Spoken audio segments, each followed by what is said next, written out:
Hello everyone. Today I'm going to be talking about the derivative.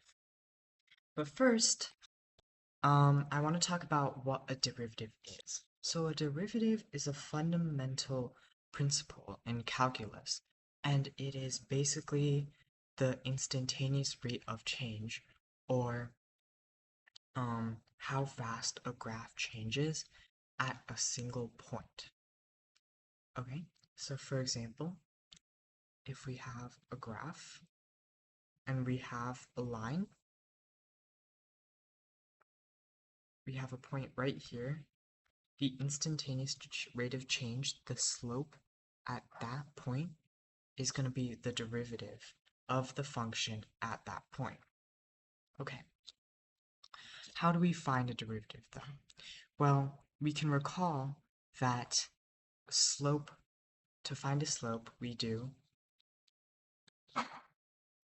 f of x1 minus f of x2 over x1 minus x2. Assuming we have 2 points, with this one being x1 and this one being x2, here we have fx2, and here we have fx1. Now, imagine if those points got closer and closer together until they were almost the same point, basically, like infinitely close together. That's where limits come in, right? We can represent the space between x1 and x2 as a constant h. So x2 equals x1 plus h. That would mean that f of x2 equals f x1 plus h. Okay? Um, and then we can rewrite this to become, I'm actually going to flip these two, x plus h minus f of x over x plus h minus x, which just equals f of x plus h minus f of x over h. But that is just a part of it, right? Because we have found the slope, but we haven't found it at a single point. We found it over a range, right? We found it over an interval from x1 to x2, but we haven't found it at a single point. And that's where our limits come in, right? So these two, if we make h closer and closer to 0, these 2 points will get infinitely close to each other, right? F of x plus h and f of x will get infinitely close to each other. Okay? So we can actually write it as limit as x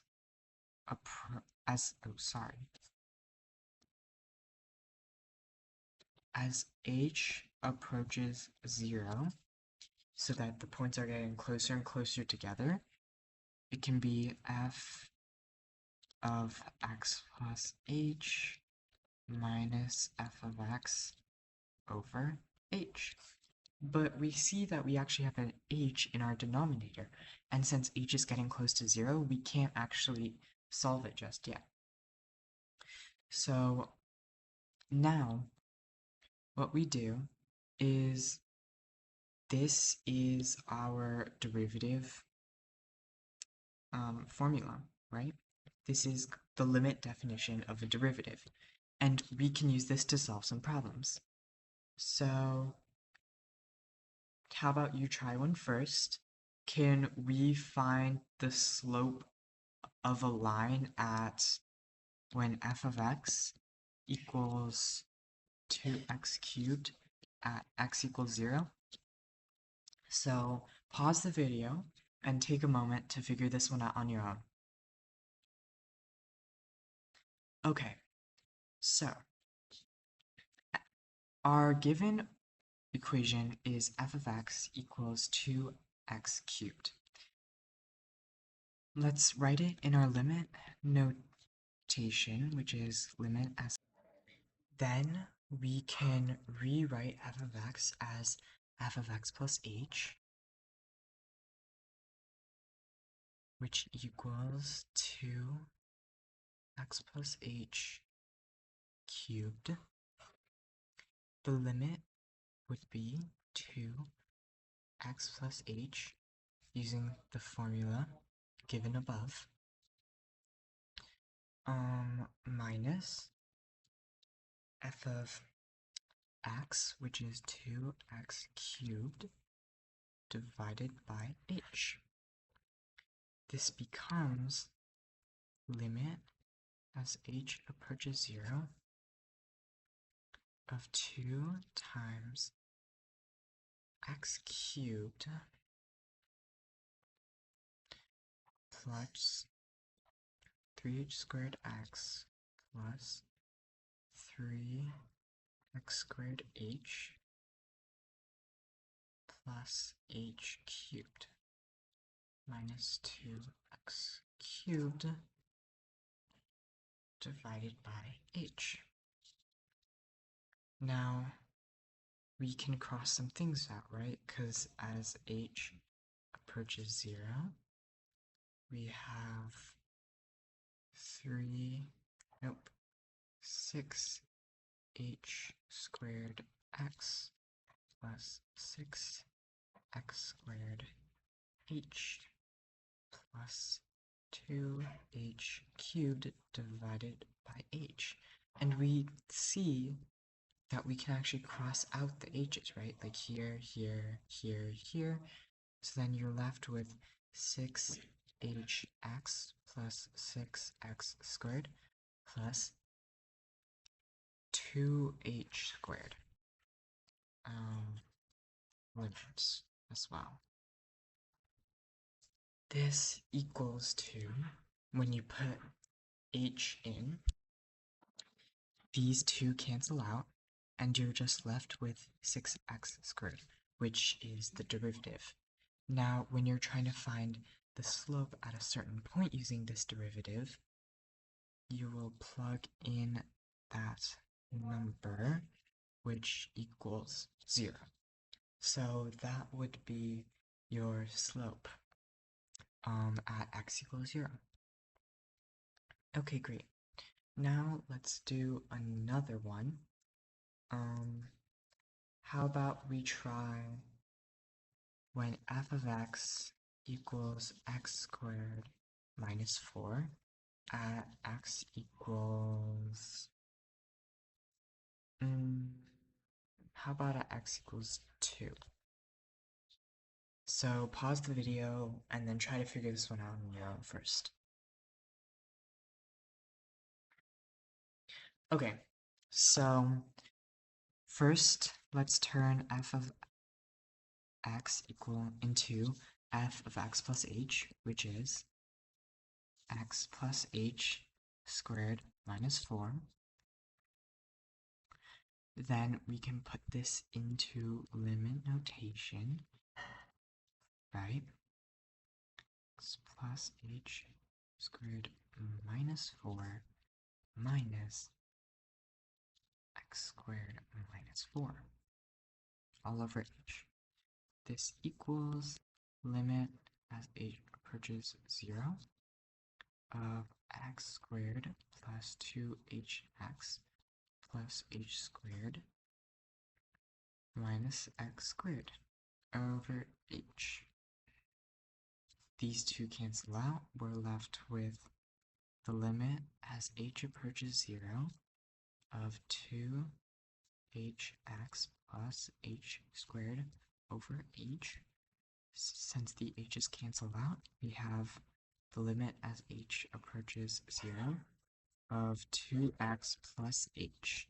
And then since it approaches 0, this equals 2x. This is our derivative, and since we want to find the slope when x equals 2, we just plug in x equals 2 into this, so 2 times 2 equals 4. Another thing important about derivatives is it can be expressed as f prime of x, which is the derivative of a certain function, or we can say dy over dx, which is derivative. So why don't we do one more problem? So find the slope of the graph x squared minus 6x plus 5 at x equals 3 and write an equation for the line tangent to the graph at that point. Okay, I'll give you a few moments to think about it first, so just pause the video. Okay, so let's look at this together. As we know, the derivative f prime of x equals the limit as h approaches 0 of fx plus h minus f of x all over h. In this case, fx plus h equals, I'm going to move this in on no space, fx plus h equals x plus h squared minus 6 x plus h plus 5. So this equals the limit of hx as x plus h squared minus 6x minus 6h plus 5 minus x squared plus 6x minus 5 over h equals the limit as h approaches 0 of x squared plus 2hx. Now before we go further, we can see that some of these cancel out like this, this, and then minus 6h minus x squared all over h.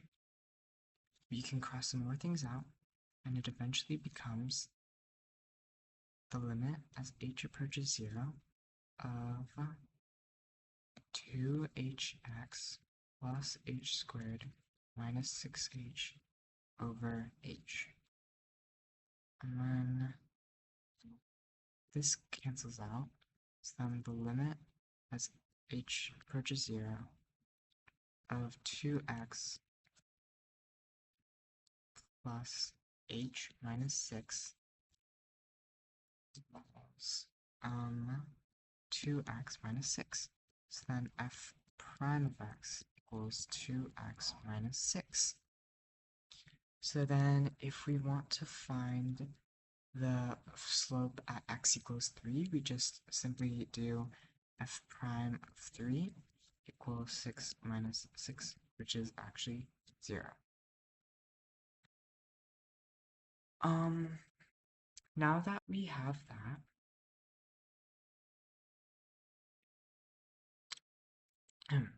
okay, now that we have that, we want to figure out an equation tangent to the line.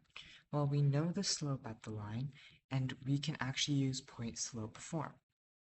So first we find what our y value is by plugging in x into our original function, which is 9 minus 18 plus 5, right? Because 3 squared minus 6 times 3 plus 5. This equals -4. We put this into a point slope form, is this, and then we get that the slope is, the equation tangent to that graph at that point is y equals -4. Okay, Um, that is all that I have for you guys today. So I will see you next time.